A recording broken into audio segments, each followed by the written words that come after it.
Well, the cakes are finishing up baking. We're going to go ahead and move on to our buttercream frosting. I was surprised at how many people had issues with this. It's not a very difficult thing to do. I think the key is to follow the directions exactly, or you're not going to have a good buttercream in the end.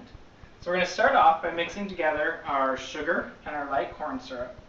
We're going to stir this together until the sugar dissolves into the corn syrup. And then once it dissolves, we're going to turn up the heat and we're going to boil it for approximately 1 minute. While that's warming up, we're going to separate 4 more eggs to use for our buttercream here. Quick tip for you when you're separating eggs. When you're baking, most recipes call for your eggs to be at room temperature. And if you're separating them, the key is to actually separate them when they're cold. They're a little bit easier to separate than if you let them warm up. So separate them right when you get them out of the refrigerator, and then let them sit and come to room temperature before you use them in your recipe. So now we've beaten our 4 egg yolks until they're very light and pale and pretty thick here. So now we're going to take our hot syrup that we had on the stove here after boiling it for 1 minute. We're going to turn on our beaters on low and slowly mix in this very hot syrup into the egg yolks.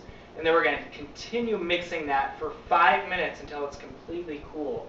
This is key here.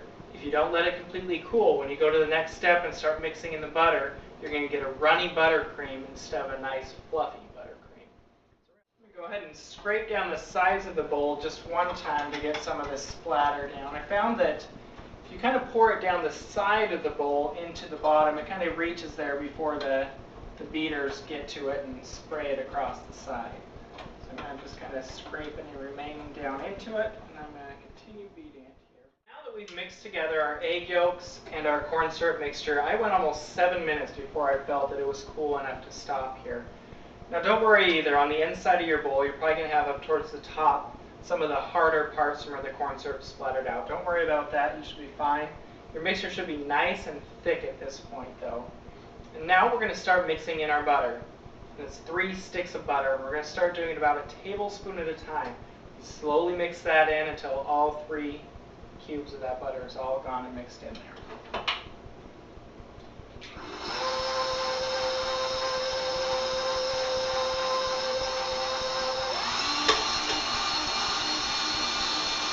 Let each piece slowly mix in a little bit here.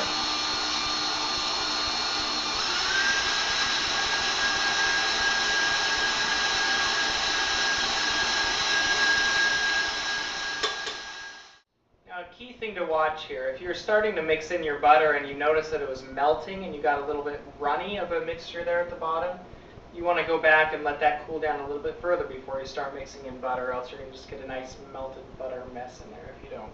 So ours is looking good, so I'm going to keep mixing in that butter until we get all the cubes mixed into it. Alright, at this point I've mixed in all 3 cubes of my butter, and you should have a nice light yellow kind of fluffy texture here, almost like a melted marshmallow. It's pretty thick if you lift that beater out of it, but it's nice and fluffy as well. At this point we're going to take our melted chocolate that we've cooled slightly and slowly pour that in as well to our mixture here. Alright. Now we've got our nice chocolate mixture here. Now Bon Appetit site says that if at any time the mixture looks like it's curdled or starting to separate, you can warm it up slightly over the stove top for about 5 to 10 seconds and then beat it again on medium speed until you have a nice smooth buttercream.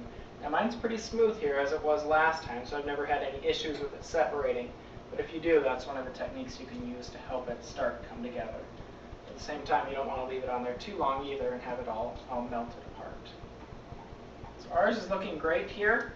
So we're going to take this at this point and we're going to let it refrigerate for about 30 minutes at least so it hardens up a little bit before we spread it on top of our cakes.